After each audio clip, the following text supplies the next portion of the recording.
Welcome back to Revise and Resubmit, the podcast that takes, those really dense academic papers and makes them surprisingly interesting. I'm Pavlov. And I'm Nikita. So picture the American business world in, say, the late 1970s, early 1980s. Mm-hmm. Companies, especially in manufacturing, are really, really struggling. They're dealing with quality control issues, immense competitive pressure. Right, a desperate search for solutions was underway. Exactly. And then, it seems almost overnight, this practice called quality circles it sweeps across the country. And these were, small groups of employees who would meet regularly to solve very specific problems on the shop floor. A huge, almost instantaneous diffusion of a management idea, mostly coming from Japan. It was. But here's the really fascinating part of that story. If you actually trace how it spread, you realize the success wasn't primarily fueled by, say, one CEO calling another and sharing a personal success story. No, not at all. The mass adoption, the diffusion, it was driven by people who were often pretty far removed from the factory floor. We're talking about journalists, consultants, management scholars. Right. They're the ones who took this very specific, very concrete practice and transformed it. They did. They presented it so compellingly. They theorized it. They turned it into this generalized, abstract solution for, cutting errors and boosting productivity that could apply to any company, any sector. The practice itself had value, of course, but the critical prerequisite for its success, that was the expression. It was the formalized, abstract way the idea was packaged and communicated that made it so irresistible, so reproducible. It enabled its spread long before anyone knew had any kind of direct interpersonal contact with someone already using it. And that remarkable phenomenon that the compelling presentation of an idea, not just its substance or personal recommendation, is the key requirement for its spread. That's really the foundation for our conversation today. It is. And this analysis is based on an incredibly thoughtful, rigorously peer-reviewed article. It's called Theorization as a Prerequisite for Diffusion: How and Why Multimodal Expression Matters. This paper was published in the Academy of Management Review, which, for anyone not familiar, is an FT50 listed journal. That means it represents some of the most advanced, most rigorous conceptual thinking in organizational theory happening today. And the authors are Ines Kuric from UNSW Sydney and W Vienna, and Markus A. Höllerer, who shares those affiliations and is also with the IAE Business School. Mm-hmm. Now, for those of you listening who might be new to academic research, maybe you're just starting your own conceptual journey, trying to figure out how to build a theory that's truly strong, that has impact, that actually travels and sticks. This is for you. It really is. Our mission here is to gently simplify the mechanics of advanced theory development and help you understand on a really practical level how powerful conceptual work is constructed in our modern, very digital world. And look, this is a dense, deeply insightful article. We sincerely urge you, whether you subscribe to our show or not, please take the time to read this piece. It will fundamentally change how you think about theory and communication. The link, of course, is right there for you in the show notes. Okay, so let's start where the authors do and unpack this core idea of theorization, this concept that the spread of knowledge relies on this thing called theorization. It goes back to a really seminal paper by Strang and Meyer in 1993. It does. What exactly did they mean by theorization in that institutional context? Well, they gave a very specific academic definition. They called it the self-conscious development and specification of abstract categories and the formulation of patterned relationships, such as chains of cause and effect. Right. That's a mouthful. How can we make that a little more accessible for someone who's maybe new to the field? Let's try. Think of it this way. Theorization is the intellectual heavy lifting you have to do to take something really specific, like a success story from one single factory in 1985, and turn it into a universal blueprint. So it's the process of abstracting that one instance into a repeatable, understandable model. A model, exactly. The goal isn't just to describe what happened in that one place. It's to create a model that is compelling, intelligible, and this is the most important part, generalizable. So it can be used anywhere. Precisely. And the reason for all this abstraction is to induce what they called non-relational diffusion. Okay, that's one of those key technical terms that sounds more complicated than it is. It really is. Non-relational diffusion just means that the idea spreads efficiently without needing direct person-to-person contact between the originator and the adopter. Okay, so if I start using a new software because my friend told me it was great, That's relational diffusion.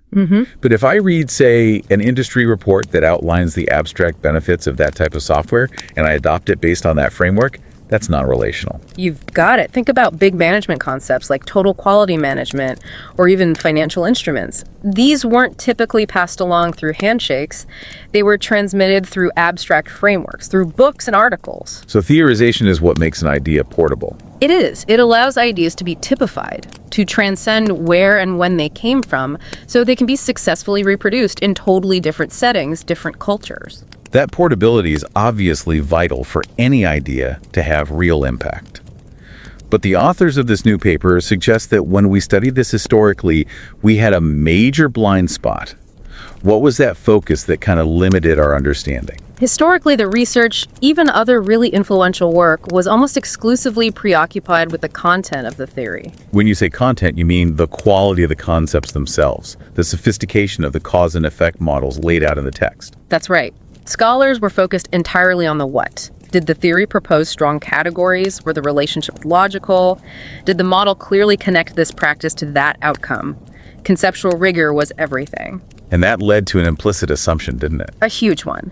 The assumption was that the expression, how that content was actually delivered, whether it was through prose or visuals or diagrams, was largely irrelevant to how effective the model would be. So the thinking was, if my idea is brilliant and theoretically sound, the way I communicate it it'll take care of itself. Exactly. That feels incredibly fragile today. Yeah. 2024, with how visual and digital everything is. It's completely fragile. And that intense focus on content also created what the authors call a significant context blind spot.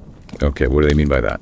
Well, older explanations, they acknowledged that audiences were important, sure, but they never specify how the communicative context, so things like the audience's background, the medium they're using, or even the reputation of the person writing, how that context actually influences the strategic choices a theorist makes about expression. Meaning they didn't really ask, should I present this idea to a general audience using a chart, or should I present it to an expert committee using, 10 pages of dense text? They just assumed the dense text would always be better if the content was good enough. Precisely. And this brings us right to the core conceptual shift in this article, the move towards the multimodal. Why is it so essential now to update this foundational theory, to move beyond just thinking about words? Well, you said it. We've just seen this exponential growth in multimodal communication. It's driven by technology, by social media, by everything. It has fundamentally changed how all texts, even scholarly ones, are produced and consumed and distributed. We just can't ignore the expressive choices anymore. You can't. Even in the most rigorous academic work, the verbal mode is now, increasingly and inextricably linked to the visual mode, charts, graphs, complex diagrams. So the fundamental argument is profound. If theorization is the key to an idea spreading, then in our multimodal world, we have to look beyond just the intellectual content. We have to meticulously examine the mechanics of its intentional expression. Yes. We have to shift from thinking of the theorist as just a conceptual architect to viewing them as a strategic designer. A designer who understands that effective theorization today is a question of multimodal design, that intentional joining of both content and expression. I find this conceptual leap just fascinating. Viewing theorization through the lens of social semiotics, which is, the study of how we all make meaning through signs and symbols. It means the theorist isn't just delivering a message anymore. They are actively shaping the medium itself. That's a great way to put it. So how do the authors define this new role for the theorist? They argue that the theorist has to be reconceptualized as a purposeful actor, as a designer. This designer is intentionally crafting their theorized model, understanding that their choices are, yes, constrained by their environment, but are primarily driven by anticipating the communicative context. Who will read this? And where will they read it? Those are the driver questions. I find that incredibly empowering, especially for a researcher who's just starting out. Yeah. You're not just a passive documentarian of facts. You're an active architect, designing a model for maximum widespread adoption. It's a much more agentic view. So to understand design, we need to get the building blocks right, modes and their affordances. Can you define those two terms for us in a simple conversational way? Sure. Let's start with modes. They're basically the socially shaped and culturally given resources we use to make meaning. The most obvious ones for our discussion are the verbal mode, written or spoken language, and the visual mode, so charts, images, diagrams. Okay, and affordances. That's a term that can sometimes be a bit confusing. The way to think about affordances is to ask what a specific mode offers. They describe the distinct potential for meaning-making that a mode has. They're what can be done with that mode, its capabilities, but also its constraints. Almost like verbs associated with that resource. Exactly like verbs. Okay, let's explore those verbs. Let's look at the specific affordances for the two modes most critical to theorization, verbal and visual. What can the verbal mode, with its, linear structure and abstract symbols, what can it do? Okay, so the verbal mode relies on learned cultural conventions. It follows a very regulated, linear, and additive structure. You read word after word, sentence after sentence. This affords it the ability to argue, specify, narrate, and abstract. So it's the champion of detail. It is the absolute champion for detailing complex relationships across multiple categories, for providing precision, for giving necessary nuance. This is why, historically, it's been the go-to for meeting all three criteria of effective theorization, being compelling, intelligible, and generalizable. Now let's contrast that with the visual mode. We perceive visual information differently, spatially, holistically, often all at once. What capabilities does that open up? That structural difference gives the visual mode a completely different set of affordances. It can infiltrate, captivate, materialize, and spatialize. Infiltrate and captivate. Yeah, so it's good at getting attention. Highly effective at capturing immediate attention, which makes it compelling very quickly. And it's great at presenting information efficiently, which makes it intelligible almost instantly. A good flowchart, for example, can convey the entire structure of a complex argument much, much faster than a detailed paragraph. So verbal is for deep sequential complexity. Visual is for immediate synthesis and impact. But the authors make a really crucial point here. Even with the power of modern visuals, the verbal mode is still absolutely necessary. Why can't a purely visual expression generalize a theory on its own? This gets right to the heart of social semiotics and a process called typification. Which is? Typification is the process of turning a specific instance into an abstract general type. And a purely visual expression, say a photograph or even a detailed drawing, will always, by its very nature, be illustrating a specific thing. Can you give us an example? Sure. If you show a photograph of a particular group of construction workers wearing hard hats, that photo is what's called an indexical sign. It points directly to those specific people at that specific moment in time. It isn't the abstract category of safe worker. Exactly. To generalize that image into the concept of, say, mandatory safety protocols or high worker morale, you must use words. You need a verbal caption or context. The words are essential to make that leap from the specific example to the abstract, reproducible concept. That makes the distinction incredibly clear. The image shows the specific case, but the words turn it into a portable idea. And this leads us right to a key methodological contribution in the paper. The systematic distinction they propose between weak and strong multimodality. This is so vital for any researcher designing their output. So if the content isn't the only thing that matters, how do the authors measure the strength of the expression itself? Weak multimodality is the traditional supplemental use we're all familiar with. This is where the visual mode just strengthens the verbal theorization. The modes are analyzed as separate things. So the chart illustrates a point I've already made with words. Exactly. The meaning is primarily carried by the text. The visual is just a helpful add-on. Okay, and the more radical concept, strong multimodality. This is where things get really interesting. This is where genuine multimodal affordances emerge. The meaning you get is actually greater than the sum of the separate modes. The verbal and visual elements are so interwoven, so collapsed and integrated, that the task of typification itself becomes a shared multimodal task. So the line between the chart and the text kind of disappears. They become a single symbolic system. They do. You're moving from the visual just being a nice supplement to the visual and verbal becoming a single integrated expression that generates its own unique meaning potential. A meaning you couldn't get by just reading the text or just looking at the image in isolation. And it's this strong configuration that forms the basis for the most modern and often the most rapidly spreading form of theory development they identify. So to make sense of all these different ways of combining modes, the authors set up two relational dimensions that govern multimodal expression. And these are what allow us to move from just, describing a diagram to having a really rigorous conceptual framework. Okay, what are those two governing dimensions? The first one is modal hierarchy. This just refers to the dominance of one mode over the other in achieving the main task, which is theorization. So it's a spectrum. It is. It ranges from a high dominance, where the verbal mode is clearly carrying the primary abstract meaning, all the way to low or equal dominance, where both modes are contributing significantly to the abstraction. And because generalization and making an idea abstract fundamentally rely on words. Right. Hierarchy usually means the verbal part is leading the charge, even if there's some visuals present. Correct. The second dimension is modal complexity. This describes the degree to which the different modes are intertwined or integrated. So low complexity would be? Low complexity means the modes are largely separate. Imagine a research paper with a photo on page 10 and the text discussing it on page 11. They're related, but distinct. And high complexity. High complexity is when the modes are collapsed and highly integrated. Think of a complex infographic where text labels, arrows, colors, and spatial relationships are all fused together into one coherent whole. So by plotting these two dimensions, hierarchy, or who's in charge, and complexity, how integrated are they, we get to their three ideal types of theorization. Let's start with the one that's the most traditional academic standard. That would be expository theorization. This falls in the quadrant of high modal hierarchy and high modal complexity. High hierarchy, high complexity. So a lot of detailed information, but the verbal mode is still clearly dominant. Yes. The dominant affordance here is simply telling.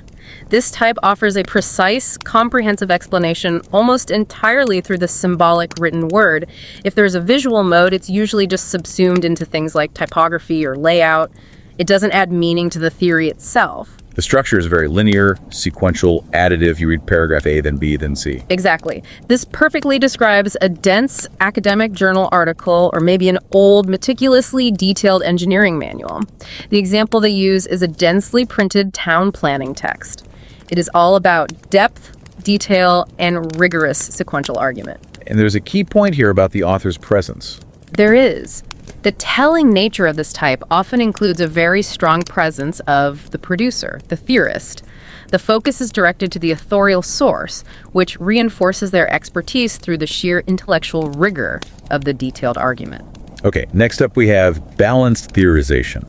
This one is defined by low modal hierarchy, so equal contribution, but low modal complexity, meaning the modes remain separate.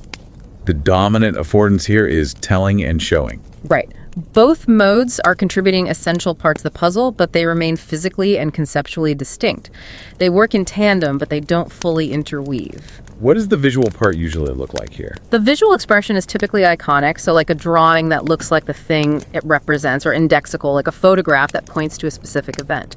It helps with intelligibility by showing a concrete example. And the verbal text is what provides the generalization. Precisely. The words abstract the concepts that are being illustrated in the visual. And the perception is still sequential. You look at the image, then you read the caption, then you read the main body of text. This sounds a lot like high-quality journalism or a good business report. I think they use the example of a Financial Times article about the credit panic. It has these separate photos of panicked people, the indexical part, supported by captions that generalize about the abstract financial concept. Exactly. The visual gives it a real-world grounding. The verbal gives it the theoretical meaning. Okay, now we get to the most modern and often the most diffusive type, suggestive theorization. This is the quadrant of low modal hierarchy, so equal contribution again, but crucially high modal complexity full integration. This is the combination that yields strong multimodality. Low hierarchy, high complexity. What's the experience like when you encounter a theory designed this way? The dominant affordance is pure showing. The visual structure is spatial, holistic, and simultaneous. The whole task of typification becomes a truly multimodal task, blending symbolic meaning from both resources instantly. The perception is immediate and fast. Yeah. You don't read it sequentially. You kind of grasp the whole structure at once. Yes. This immediately brings to mind things like box and arrow diagrams, flowcharts, infographics, conceptual maps. Of course. Take a look at the Inditex sustainability process model they reference in the paper. It relies on a single visual to synthesize and organize complex abstract categories and their causal relationships all at the same time. And these figures feel less authorial. They do. They direct your attention to the model itself, to the perceived evidence or structure. And because of that, they gain credibility through what the authors call verisimilitude. That's a great technical term. Let's define that simply for our listeners. What is verisimilitude in this context? Verisimilitude just means the appearance of being true or real. And for whatever reason, charts, graphs, and structured diagrams often carry this sense of empirical objectivity and factuality, even when they're just depicting abstract theory. So suggestive theorization really leverages this visual trust to gain immediate acceptance. It does. So to just summarize this part for our listeners who are maybe starting their own conceptual work, you really have three primary design choices. Do you prioritize a detailed authorial telling that's expository? Do you use specific examples to tell and show separately that's balanced? Or do you create a fully integrated symbolic showing that relies on simultaneous perception and visual authority? And that's suggestive. And the author's biggest contribution is showing us that the right answer depends entirely on the context. And this is where the paper becomes just incredibly practical for a researcher. The authors use what's called a configurational approach. Okay, what does that mean? It means they recognize that the demands of the communicative context, the audience, the genre, the idea itself are often happening all at once and can even conflict with each other. So you can't just try to maximize every positive trait. You can't be perfectly detailed and instantly simple. Exactly. You have to make strategic trade-offs. You have to choose the design that is the most supportive given the specific set of constraints you're facing. Okay, so let's break down the four critical constraints and the propositions that come from them. Let's start with the first one, the characteristics of the idea or practice itself. Right. The main requirement here is to generalize the idea by focusing on its essential features. And the key dimension they look at is tangibility. Tangibility. So how much the idea is defined by things you can see and touch. Exactly. How much is it about observable material or aesthetic features? Think of a tangible idea like a new bridge design using reinforced concrete. The physical structure, the visible aesthetic, those are essential to the innovation. And you'd contrast that with an intangible idea like a new philosophy for corporate culture change. Precisely. So Proposition 1A. If the idea is overtly tangible, the physical stability, the visual appeal, the material qualities are central, what theorization type is most supportive? My guess would be balanced. You're right. The more tangible the idea, the more supportive balanced theorization, telling and showing is. You need to show the physical qualities, which words alone just can't fully convey. You need iconic or indexical visuals, photographs, technical drawings to capture those material features. And then the words come in to abstract the general principles from those specific visual examples. That's the formula. If you're explaining the brilliance of a new building, no amount of verbal description can replace the need to actually see the structural components. Makes perfect sense. Okay, now let's flip it. What if the idea is less tangible? Complex management concepts, legal frameworks, abstract financial models. The material characteristics are not the point. Right. In that case, Proposition 1B suggests that either expository telling or suggestive showing are more supportive. Why those two? Because if tangibility is low, you have to go one of two ways. You either need to rely on comprehensive verbal detail, that's expository, to explain complex subordinate characteristics that can't be easily visualized, or you need a highly simplified symbolic representation, that's suggestive, to capture the complexity quickly, bypassing the need for physical description entirely. So either the words do the heavy lifting of nuance or the visual does the heavy lifting of simplification. That's the trade-off. Okay, constraint number 2 deals with the audience, specifically the challenge of multimodal literacy. Not everyone can easily decode dense prose or interpret an advanced diagram. Right. The requirement is to communicate effectively despite those differences. So if you're addressing a disparate, heterogeneous audience, a large global crowd, the general public, you face huge literacy gaps. Some can read dense academic text, others might only engage with a visual summary online. And in that situation, Proposition 2A argues that suggestive theorization, showing, is more supportive. Let's talk about why. Why is showing uniquely suited for what they call the untutored audience? Because suggestive designs rely on that spatial simultaneous perception, they communicate the core concepts through a single unified figure that is, and I'm quoting, susceptible to fast pickup. You get the gist instantly. Instantly. They focus on what the authors call superordinate information, the highest level, most essential categories and relationships. They bridge diverse needs because they don't require require that deep sequential processing that complex prose demands, it just lowers the barrier to entry so much. So if I'm trying to diffuse a theory about, say, circular economy principles to the broadest possible global audience, maybe on a website, I should prioritize a suggestive design with integrated infographics over a dense expository wall of text. Precisely. You sacrifice some of the subordinate detail for speed and accessibility. Now, consider the opposite. Smaller, homogeneous audiences. Like a professional association focused on a very specific topic or a specialized academic subfield. These groups share a high baseline of literacy. Yes. And Proposition 2b states that for these audiences, expository theorization telling is more supportive. And we refer to the dense text here because these audiences expect and can process maximum detail. Expository text allows for the most precise, systematic arguments. You can explore all the subordinate characteristics. The collective high literacy means you can afford that depth and nuance, knowing your audience will dedicate the time and cognitive resources to process it. For experts, efficiency takes a backseat to conceptual completeness. That's it. Okay, third constraint, the genre. The recognized format of communication. Genres have rules about what's acceptable. And the requirement is conformity. Your expression has to align with the genre's conventions. So let's think about a genre that is visually recognized, like a corporate sustainability report or an industry website or social media. In that case, Proposition 3a argues that when the genre welcomes the visual mode, suggestive theorization, showing, is more supportive. And this is largely because it's optimized for distribution, right? It is. Suggestive theorization is inherently portable. It takes up less space, it's easily accessible, it travels faster. Think about how easily a conceptual chart can be screenshot and shared on LinkedIn or embedded in a presentation. Compared to referencing 3 pages of dense prose. Exactly. It just maximizes its distribution potential on modern platforms. Yeah, okay, but what about a genre that actively resists the visual mode? Maybe a highly specialized legal domain or a patent application or certain very traditional academic journals where the written word is just overwhelmingly dominant. Proposition 3b states that if the genre is visual averse, expository theorization, telling, is more suitable. And why is that? Because in those spaces, strong multimodal expressions, like a big infographic, they risk violating the audience's expectations. If your audience expects a purely systematic, linear, verbally accountable text, introducing a complex visual might be seen as simplifying or even, dumbing down the work. So the message could fail completely. It could.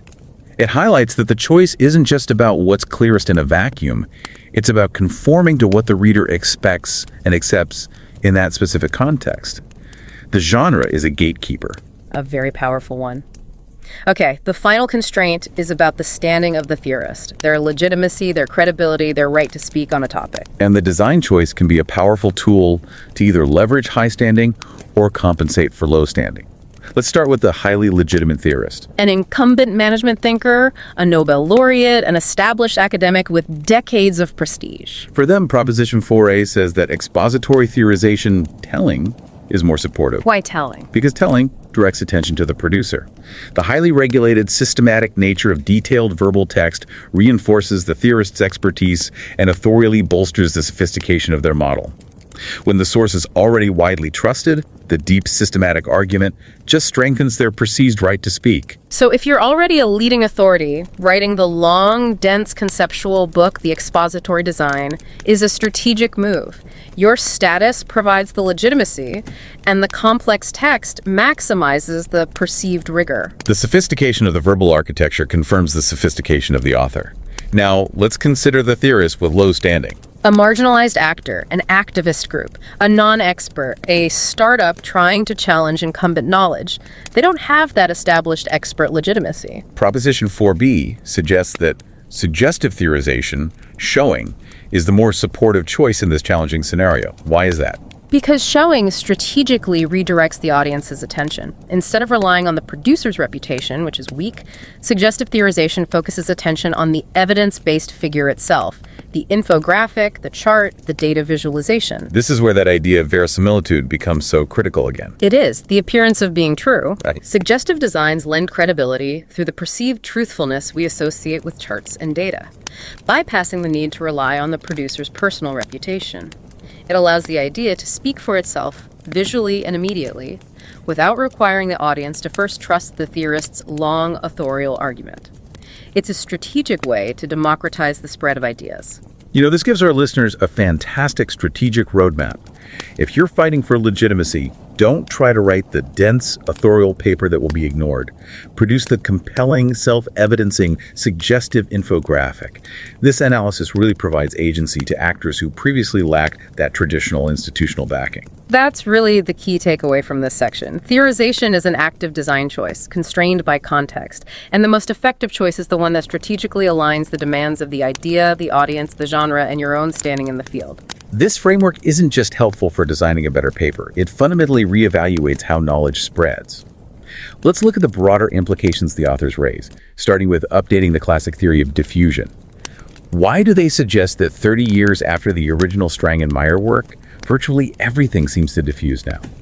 Well, Strang and Meyer originally associated effective diffusion primarily with highly elaborate, complex, and systematic theorization, which basically means the expository, verbally dominant kind. Right. However, Kuric and Höllerer show that balanced and suggestive forms, which are often perceived as less structurally complex or less textually accountable, are also highly effective at inducing that non-relational diffusion. So the threshold for a successful theory has been lowered, or at least diversified across different modes. A sharp, suggestive infographic of a concept, even if it's less complex in its verbal structure, can now travel just as effectively, if not more so, especially in our context of information overload. Exactly. The required level of complexity has been redistributed across the modes. A complex model can now exist in a compact, integrated visual format. And this updated view helps explain the broad and rapid spread of ideas today, from rigorous scientific summaries all the way to viral political messaging, which often relies very heavily on immediate, suggestive visual communication. Secondly, let's talk about agency. How does this work empower the theorist in a different way? The framework establishes the theorist not just as a scholar, but as a strategic designer who operates on the supply side of diffusion. The supply side. Yes. They are purposeful actors who strategically craft the content and the expression together to enhance the idea's adaptability and its potential for adoption. This moves the focus away from just the demand side, where adopters are seen as rational shoppers, just picking and choosing which parts of a theory they want to use. Right. On the supply side, the theorist is proactively influencing the idea's success. For instance, a designer might strategically leverage the focus on superordinate characteristics and the weaker social regulation of suggestive theorization to get an idea to diffuse in very broad, ambiguous terms. And that deliberate ambiguity allows the idea to be adapted more widely by many different organizations, maximizing its spread. It's purposeful design for maximal flexibility, a very sophisticated view of agency. It is. And this leads to the next major contribution, the role of this framework in understanding institutional change itself. Understanding theorization as a context-constrained design choice is vital because it shifts our whole view of what organizational institutions are. We have to see institutions as multimodal accomplishments. They're shaped by the constant interaction between these purposeful designers and the ever-changing communicative context. The work of changing norms and expectations, what we call institutional work, is inherently communicative and inherently multimodal. The text, the chart, the symbol, whether verbal or visual, is the physical medium through which institutions are built, communicated, and maintained. So these design choices aren't secondary. They are the engine of institutional stability and change. They are. And finally, we should revisit the practical implications for academic theorizing, especially for our listeners who are navigating their first conceptual piece. If scholars want broad diffusion engagement, impact outside of the academy, even just getting cited more widely, they really need to critically challenge the traditional scholarly conventions that overwhelmingly favor dense, expository verbal text. They absolutely must. Traditional academic publishing often resists strong multimodal expressions. It clings to that expository norm. If you want your theory to travel beyond the small, highly homogeneous audience of your fellow experts, you have to embrace multimodal expressions, even if it feels unorthodox. And there's a profound insight here that links back to the constraints, especially regarding our current era of skepticism towards expertise. The insight being that highly authorial telling, the expository style, might now be inherently less effective than strategic showing, the suggestive style. So in a world where expertise is constantly questioned and trust in traditional authorities is eroding, Relying on your high standing via a lengthy, complex verbal argument might just fail. It could even backfire, suggesting you're unwilling to simplify or be accountable. Exactly. Suggestive theorization, which focuses attention on the evidence-based figure rather than the expert producer, may offer much greater potential for diffusion. It suggests that scholars seeking broad societal impact should strategically design models that maximize that perceived verisimilitude through immediate, evidence-focused visuals. Letting the concept build its own credibility rather than relying solely on the theorist's name. It's a profound strategic choice. Do you leverage your established status with deep verbal text, or do you circumvent public skepticism with compelling, evidence-focused, multimodal design? That's the agency the theorist now has. So as we gently bring this discussion to a close, we hope you take a moment to reflect on the essence of what we've covered today. Effective knowledge diffusion, it's no longer a simple equation of just having a good idea. It is a highly sophisticated balancing act, where how you design your explanation, your intentional choice of multimodality, is just as important and often more so than what your theory actually says. And if you are setting out on your own conceptual or empirical research journey, you are now equipped with a really crucial vocabulary. You know now that the theoretical models you produce will only be effective when they are compelling, intelligible, and generalizable, and that meeting those criteria is a function of strategically aligning your content and your expression with those 4 critical demands of your context. We really urge you, as you plan your own research outputs, to move beyond thinking of diagrams or visuals as just, passive illustrations or little embellishments for your text. Instead, view them as fundamental resources for making meaning. And ask yourself this provocative question. What specific configuration of showing versus telling does my future theory require to strategically meet the conflicting demands of my anticipated audience, the inherent tangibility of my idea, the conventions of my chosen genre, and my own current standing in the field?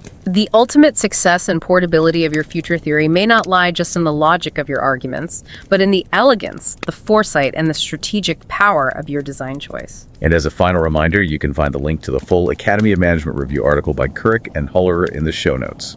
Please, make time to read this thoughtfully crafted and rigorously peer-reviewed paper. It is an invaluable resource for conceptual rigor and for strategic thinking. Thank you for joining us for this conversation. And don't forget to subscribe to Revise and Resubmit on Spotify and Apple Podcasts. Until next time, keep those minds curious, keep questioning, and keep revising and resubmitting.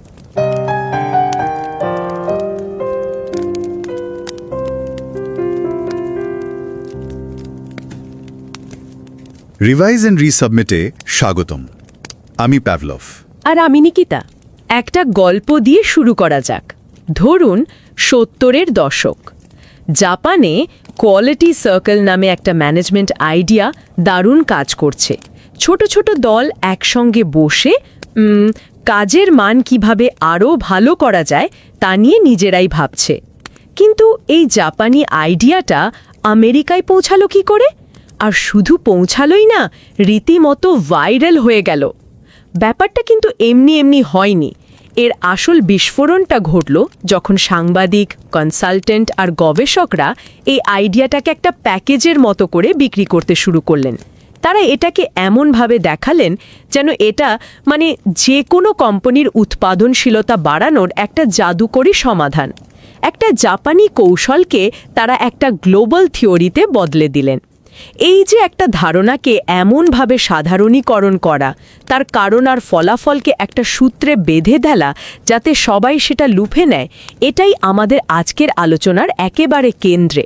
আর এই আলোচনাটা আমরা করছি management দুনিয়ার অন্যতম সেরা একটা journal academy of management রিভিউতে ছাপা হওয়া একটা অসাধারণ গবেষণাপত্রের ওপর। এটা একটা FT50 তালিকাভুক্ত জার্নাল, হলো ম্যানেজমেন্ট গবেষণার জগতে এর গুরুত্ব অপরিসীম। একদম। পেপারটার নাম Theorization as a Prerequisite for Diffusion. How and why Multimodal Expression Matters. আর এর লেখক হলেন Ines Kuric এবং Markus Höllerer। তারা UNS Seed সিডনি এবং WU ভিয়েনার মতো বিশ্বের সেরা কিছু প্রতিষ্ঠানের সঙ্গে যুক্ত।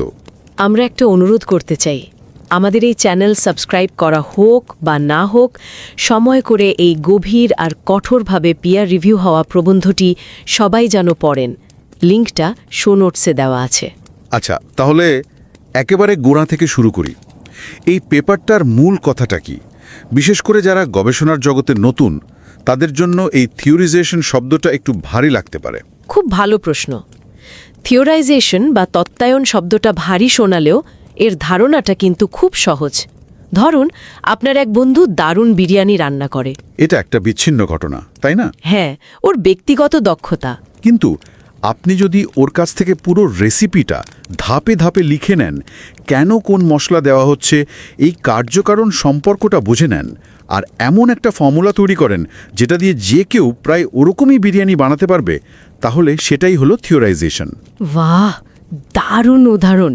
তার মানে একটা বিচ্ছিন্ন সাফল্যকে সবার জন্য ব্যবহারযোগ্য একটা সূত্রে ফেলে দেওয়া। তার মানে কোয়ালিটি সার্কেলের ক্ষেত্রেও ঠিক এটাই হয়েছিল। ওটা শুধু জাপানের একটা ভালো প্র্যাকটিস ছিল না, ওটাকে একটা সবার জন্য প্রোডাক্টিভিটি বাড়ানোর মডেল হিসেবে থিওরাইজ করা হয়েছিল। একদম। কিন্তু এই প্রবন্ধের লেখকরা এখানেই থামেননি। তারা একটা নতুন প্রশ্ন তুলেছেন যা এতদিন প্রায় কেউই ভাবেনি। তারা বলছেন, একটা ধারণাকে ছড়ানোর জন্য শুধু তার কন্টেন্ট বা বিষয়বস্তু, অর্থাৎ কি বলা হচ্ছে সেটাই যথেষ্ট নয়, তাহলে বরং কিভাবে বলা হচ্ছে, অর্থাৎ তার এক্সপ্রেশন বা প্রকাশভঙ্গিও সমান গুরুত্বপূর্ণ।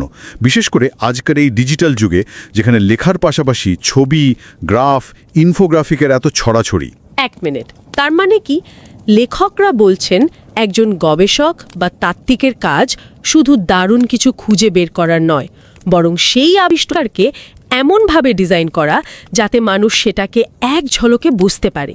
এটা তো পুরো খেলাটাই বদলে দিচ্ছে। এতদিন তো আমরা ভাবতাম ভালো লেখাই সব। ঠিক এই পয়েন্টটাই পেপারটাকে এত গুরুত্বপূর্ণ করে তুলেছে। গবেষক শুধু একজন লেখক নন, তিনি একজন ডিজাইনার। তাকে ভাবতে হয় তার আইডিয়াটা কোন মোড়কে দিলে সেটা সবচেয়ে সহজে মানুষের কাছে পৌঁছাবে। আর এই ডিজাইনকে বোঝার জন্য লেখকরা দুটো মাপকাঠি বা ডাইমেনশন তৈরি করেছেন। আচ্ছা, কি কি সেগুলো? প্রথমটা হলো মডেল হায়ারার্কি। মডেল হায়ারার্কি মানে? সহজ কথায়, আপনার যোগাযোগে কোনো একটা মাধ্যম কি অন্যটার চেয়ে বেশি গুরুত্বপূর্ণ? যেমন, আপনি কি মূলত লেখার উপর জোর দিচ্ছেন আর ছবিকে রেখেছেন সাপোর্টিং রোলে, নাকি ছবি আর লেখা দুটোই সমান? বুঝেছি। আর দ্বিতীয়টা? দ্বিতীয়টা হলো মডেল কমপ্লেক্সিটি। মানে হলো, আপনি কি লেখা আর ছবিকে আলাদা আলাদাভাবে ব্যবহার করছেন, নাকি দুটোকে এমনভাবে মিশিয়ে দিচ্ছেন যে একটা ছাড়া অন্যটা অর্থহীন হয়ে পড়বে? ও, মানে দুটো মিলে একটা নতুন অর্থ তৈরি হবে। একদম। একজন নতুন গবেষকের জন্য এই ভাবনাটা কেন এত জরুরি? আমার তো মনে হয় গবেষণার শেষে পেপার লেখাই তো নিয়ম। জরুরি, কারণ এটা তাকে চিরাচরিত শুধু লিখে প্রকাশ করার বাইরে ভাবতে শেখায়। ভাবুন তো, আপনার ডেটা যতই শক্তিশালী হোক না কেন, আপনি যদি ওটাকে একটা বোরিং টেবিল আকারে দেন, তাহলে হয়তো কয়েকজন বিশেষজ্ঞ ছাড়া কেউ পাত্তাই দেবে না। ঠিক।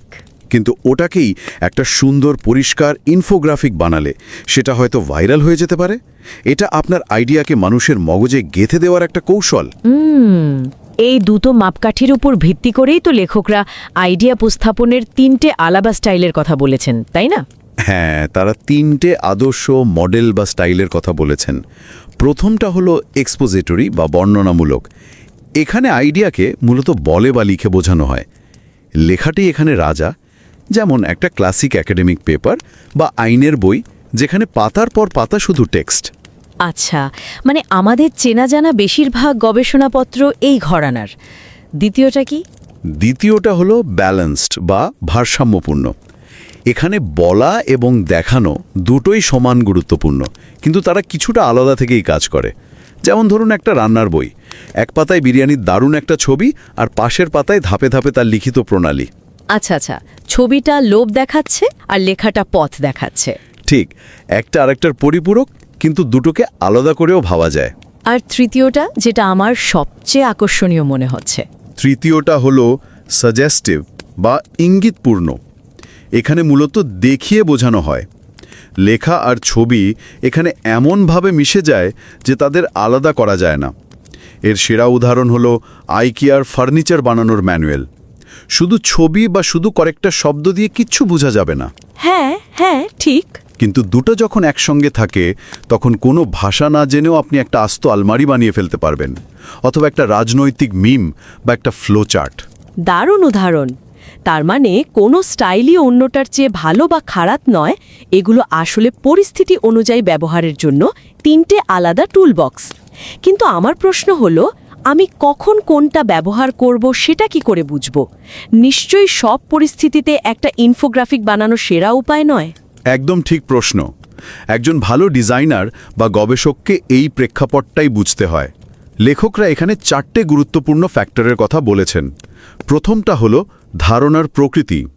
আপনার আইডিয়াটা কি মূর্ত বা বাস্তব, যা হাতে ছোঁয়া যায়, যেমন একটা নতুন প্রোডাক্ট ডিজাইন, নাকি বিমূর্ত বা ধরা ছোঁয়ার বাইরে, যেমন প্রাতিষ্ঠানিক সংস্কৃতি? তাতে কি ফারাক পড়ে? অনেক। একটা মূর্ত জিনিসের জন্য ব্যালেন্সড মডেল খুব ভালো কাজ করে। আপনি প্রোডাক্টের ছবি দেখিয়ে পাশে তার ফিচারগুলো লিখে দিতে পারেন। কিন্তু প্রাতিষ্ঠানিক সংস্কৃতির মতো একটা বিমূর্ত ধারণাকে তো আর ছবি তুলে দেখানো যায় না। তার জন্য হয়তো একটা শক্তিশালী ডায়াগ্রাম, অর্থাৎ সাজেস্টিভ মডেল, অনেক বেশি কার্যকর হতে পারে। আচ্ছা, এটা তো গেল আইডিয়ার কথা। কিন্তু আমি কাদের সঙ্গে কথা বলছি, অর্থাৎ আমার পাঠক বা শ্রোতা কারা, সেটাও তো গুরুত্বপূর্ণ, তাই না? অবশ্যই। এটাই দ্বিতীয় ফ্যাক্টর, শ্রোতা বা পাঠক। আপনি কি আপনার বিষয়েরই কয়েকজন বিশেষজ্ঞের জন্য লিখছেন, নাকি সাধারণ মানুষের জন্য? ঠিক।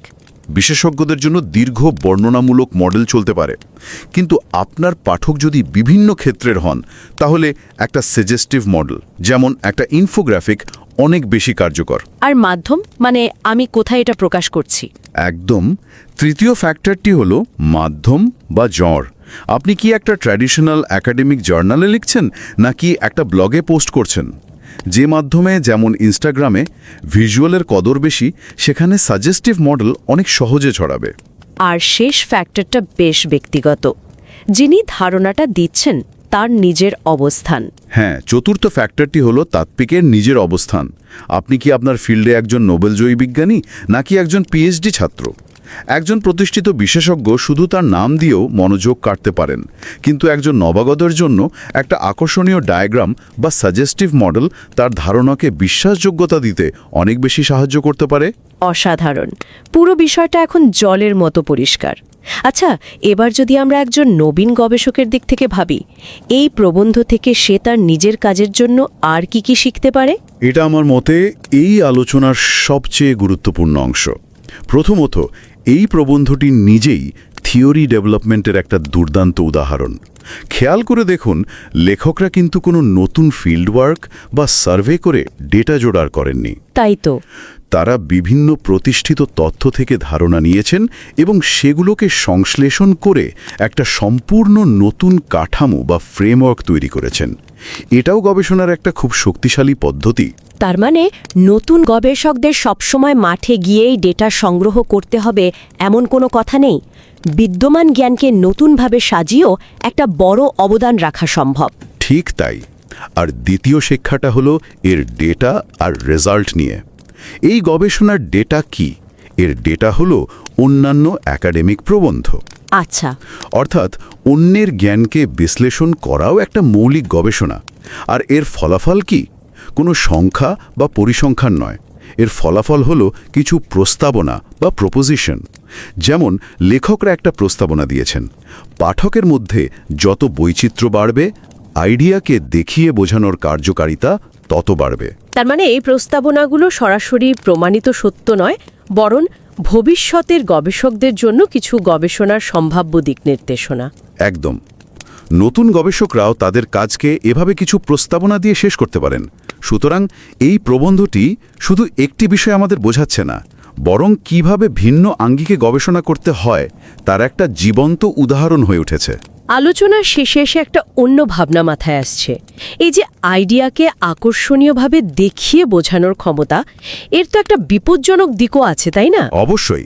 আর প্রবন্ধটিতেও সেই ইঙ্গিত দেওয়া আছে যে শক্তিশালী সাজেস্টিভ কৌশল ব্যবহার করে একটা ভালো আইডিয়া ছড়ানো যায়।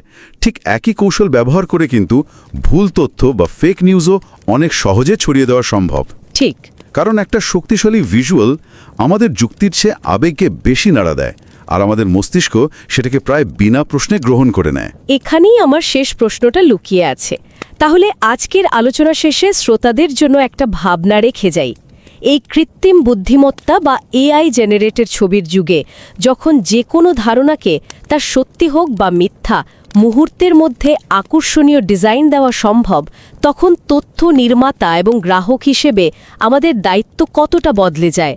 যখন আমরা বুঝি যে একটা ধারণার ডিজাইন বা তার মোড়কটা খোদ ধারণাটার চেয়েও শক্তিশালী হয়ে উঠতে পারে, তখন আমরা আসল আর নকলের মধ্যে পার্থক্য করব কিভাবে।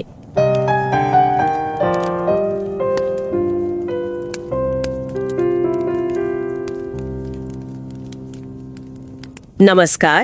रिवाइज एंड रीसबमिट में आपका स्वागत है। मैं हूं पावलोव और मैं हूं निकिता। आज के दौर में एक चीज सोचने वाली है। ऐसा क्यों लगता है कि लगभग हर चीज फैल जाती है? एक तरफ तो एआई से बने बड़े काम के समरी और ट्यूटोरियल हैं जो तुरंत वायरल हो जाते हैं, और दूसरी तरफ साजिश की थ्योरीज और फेक न्यूज हैं, और वो तो शायद उनसे भी तेजी से फैलती हैं। तो आखिर इन विचारों के फैलने के पीछे का राज क्या है? सवाल बहुत दिलचस्प है और इसका जवाब शायद उतना सीधा नहीं है जितना हम सोचते हैं। अक्सर हमें लगता है कि किसी विचार का फैलना इस बात पर निर्भर करता है कि वो कितना अच्छा या सच है, लेकिन असल में यह इस पर ज़्यादा निर्भर करता है कि उसे प्रस्तुत कैसे किया गया है। क्या उसे सिर्फ शब्दों में बताया गया है, या फिर तस्वीरों के साथ दिखाया गया है, या फिर दोनों को मिलाकर एक बिल्कुल नया रूप दिया गया है। बिल्कुल, और हमारी आज की चर्चा इसी गहरे सवाल पर आधारित है। ये चर्चा प्रतिष्ठित एकेडमी ऑफ मैनेजमेंट रिव्यू में प्रकाशित एक असली लेख पर है। ये एक FT50 लिस्टेड जर्नल है जो अकेडमिक जगत में बहुत बहुत सम्मानजनक माना जाता है। जी, ये लेख इनेस, कुरिक और मार्कस होलेरर द्वारा लिखा गया है, और मैं तो कहूँगी कि सभी श्रोताओं को, चाहे वो इस चैनल को सब्सक्राइब करें या ना करें, इस गहराई से तैयार किए गए और बहुत कठोरता से समीक्षित लेख को पढ़ने के लिए समय ज़रूर निकालना चाहिए। इसका लिंक शो नोट्स में है। जो लोग अपनी अकादमिक रिसर्च यात्रा शुरू कर रहे हैं उनके लिए खास तौर पर उपयोगी है। तो चलिए इसे समझने की कोशिश करते हैं। लेख का जो केंद्रीय विचार है वो है थियोराइजेशन। हाँ, सिद्धांतीकरण। सिद्धांतीकरण, ये सुनने में तो काफी भारी शब्द लगता है। अगर आसान भाषा में समझना हो तो ये है क्या?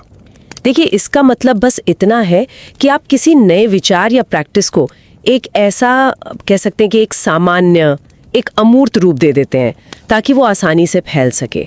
सोचिए, 1970s के दशक में क्वालिटी सर्कल का एक आइडिया था। अच्छा। जहाँ कर्मचारी मिलकर काम की गुणवत्ता सुधारते थे।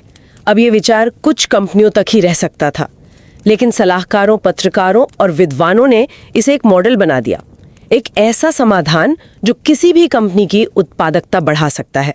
उन्होंने इसे एक ऐसी रेसिपी में बदल दिया जिसे कोई भी कहीं भी अपना सकता है, बिना सीधे संपर्क के। बस यही सिद्धांतीकरण है। मतलब किसी एक लोकल आइडिया को एक तरह से पैकेज करके ग्लोबल रेसिपी बना देना। जी। ये तो समझ में आता है, लेकिन लेख कहता है कि ये पुरानी समझ अब अधूरी है। ऐसा क्यों? क्योंकि वो समझ उस दौर की है जब संचार मुख्य रूप से शब्दों पर आधारित था, मतलब वर्बल मोड पर। किताबें, अखबार, हाँ, एकेडमिक पेपर, सब कुछ टेक्स्ट पर चलता था। आज हम विजुअल के दौर में रहते हैं। तस्वीरें हैं, चार्ट्स हैं, इन्फोग्राफिक्स हैं। लेख इसी को मल्टीमोडालिटी कहता है, यानी संचार में एक से ज्यादा मोड, जैसे शब्द और चित्र, का एक साथ इस्तेमाल। और लेख का मूल तर्क ये है कि कैसे आप शब्दों और तस्वीरों को मिलाते हैं, यही तय करता है कि आपका विचार कितना प्रभावी होगा। ये लेख में 3 अलग-अलग डिजाइन या आइडियल टाइप्स बताए गए। वो क्या है? हाँ, और यही इस लेख का मूल ढांचा है। उन्होंने 3 तरह के मल्टी मॉडल सिद्धांतीकरण की पहचान की है। पहला है एक्सपोजिटरी या व्याख्यात्मक। एक्सपोजिटरी, इसे हम कह सकते हैं सिर्फ बताना।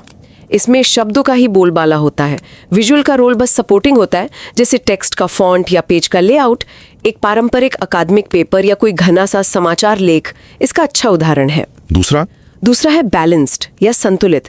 यह है बताना और दिखाना। यहाँ शब्द और तस्वीर दोनों महत्वपूर्ण होते हैं, लेकिन अलग अलग रहते हैं।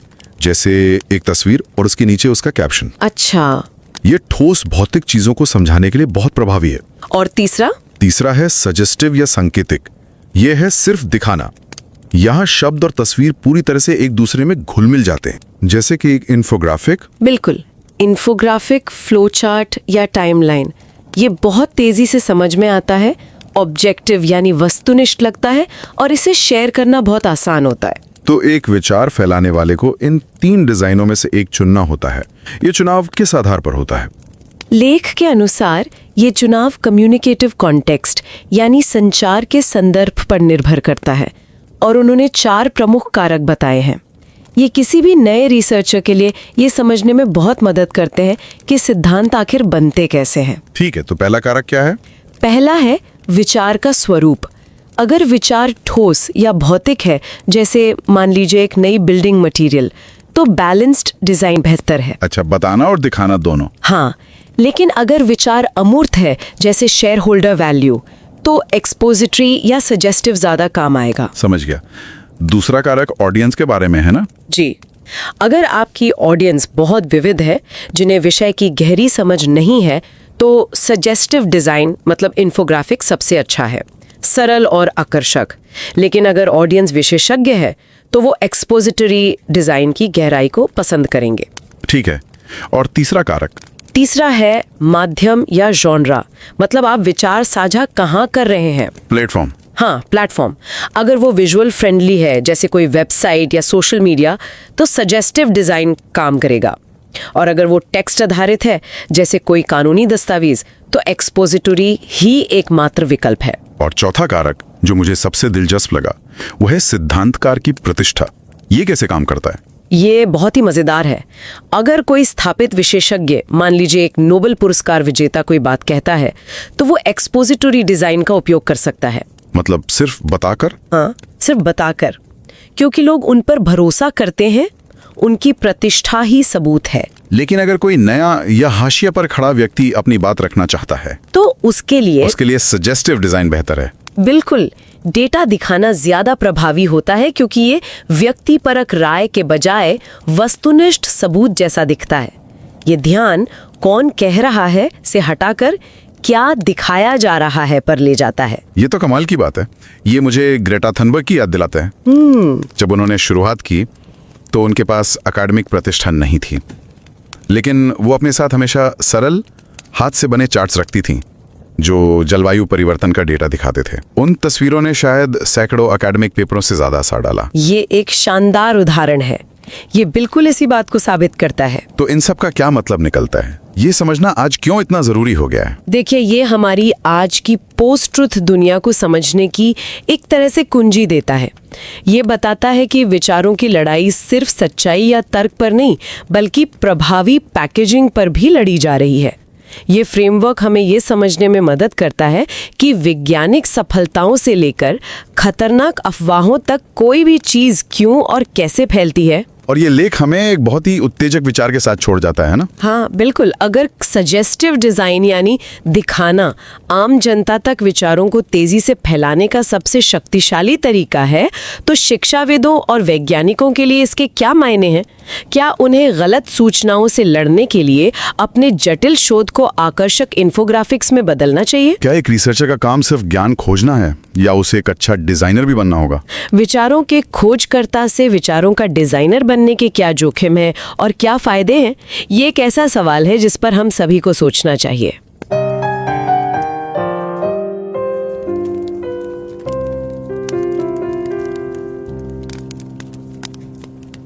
Stell dir mal vor, du scrollst nachts durch dein Feed und da ist diese eine Grafik. Ganz einfach gemacht. Vielleicht so ein Kreisdiagramm über Steuern oder eine Fieberkurve zum Klimawandel. Ein paar Pfeile, ein kurzer Satz. Und auf einmal macht es Klick. So ein komplexes Thema, über das du schon so viel gelesen hast, ist plötzlich glasklar. Aber dann siehst du ein anderes Bild, so ein Meme, das irgendeine total absurde Verschwörungstheorie verbreitet und das Ding hat Zehntausende Likes. Wie kann das sein? Warum gehen manche Ideen viral, verpackt in ganz simple Bilder, während brillante, tiefgründige Analysen einfach untergehen? Genau diese Frage hat uns auch umgetrieben.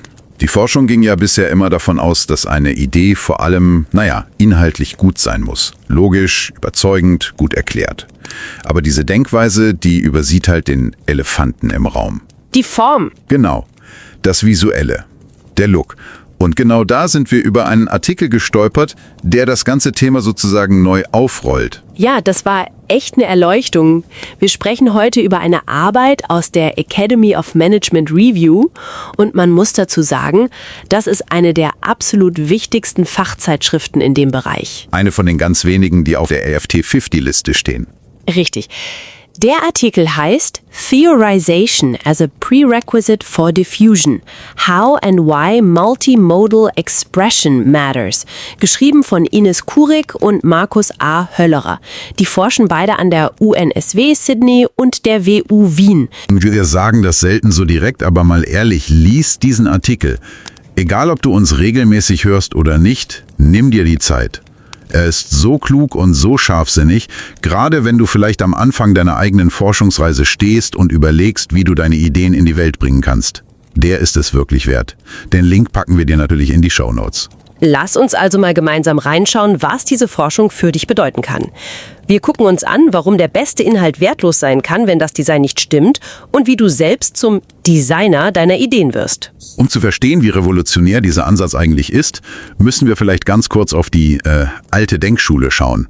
Seit den 90ern war die Lehrmeinung von Forschern wie Strang und Meyer, dass sich eine neue Idee, sagen wir ein neues Konzept wie agiles Arbeiten, Okay. dass sich das nur dann verbreitet, wenn es als universelle Lösung für ein universelles Problem dargestellt wird. Man brauchte also eine gute Story.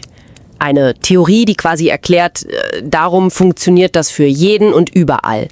Und diese Theorie musste dann 3 Kriterien erfüllen, oder? Überzeugend, verständlich und? Und verallgemeinerbar, genau. Klingt ja auch erstmal logisch. Absolut. Der Haken ist nur, diese Sichtweise, die stammt aus einer Zeit vor dem Internet, vor Social Media, vor dieser Bilderflut, in der wir heute schwimmen. Sie fokussiert sich fast ausschließlich auf den geschriebenen Text, auf das Wort. Und die Autoren des Artikels sagen eben, das reicht heute bei weitem nicht mehr. Wir müssen die Expression, also die Ausdrucksform, das Design, mindestens genauso ernst nehmen wie den Inhalt. Das ist der Kernpunkt. Die Idee, dass du, wenn du eine Idee vermitteln willst, nicht nur Autor bist, sondern eben auch Designer. Du entscheidest nicht nur, was du sagst, sondern ganz bewusst, wie du es zeigst. Du kombinierst verschiedene Modi. Genau, im Wesentlichen den verbalen Modus, also Text, und den visuellen Modus, also Bilder, Grafiken, Diagramme. Und das Faszinierende ist ja, dass jeder dieser Modi ganz eigene Superkräfte hat. Die Autoren nennen das Affordances, also die spezifischen Angebote oder Möglichkeiten eines Modus. Okay, Text ist also die Superkraft für die harte, logische Argumentation. Er kann Dinge unglaublich präzise machen. Er kann erzählen und abstrahieren. Perfekt für eine detaillierte, wasserdichte Beweisführung. Während ein Bild dich emotional packt, bevor du überhaupt den ersten Satz gelesen hast. Es kann etwas Greifbares, Materielles schaffen. Es fesselt und zieht die Aufmerksamkeit auf sich. Es wirkt einfach sofort. Die strategische Frage ist also, wie mische ich diese beiden Zutaten? Genau. Und da gibt uns der Artikel einen richtig guten Werkzeugkasten an die Hand. Der basiert auf 2 Dimensionen. Okay, was sind das für Dimensionen? Die erste ist die modale Hierarchie. Ganz einfach gefragt, ist ein Modus der klare Boss, meistens der Text, oder agieren Bild und Text auf Augenhöhe? Verstehe. Dominant oder gleichberechtigt? Und die zweite Dimension ist die modale Komplexität. Sind die beiden Modi klar voneinander getrennt, so wie ein Bild mit einer Bildunterschrift, oder verschmelzen sie zu einer untrennbaren Einheit, wie in einer Infografik? Ah, okay. Und wenn man an diesen beiden Schrauben, Hierarchie und Komplexität, jetzt dreht, was für Kommunikationsstile kommen dabei heraus? Der Artikel hat da doch so 3 klare Typen identifiziert, richtig? Ganz genau. Und die sind super praktisch, um die eigene Kommunikation zu analysieren. Typ 1 nennen sie die darlegende Theorisierung. Auf Englisch expository oder einfach telling. Also erzählen. Ja. Stell dir den klassischen wissenschaftlichen Aufsatz vor. Der Text ist der unangefochtene König.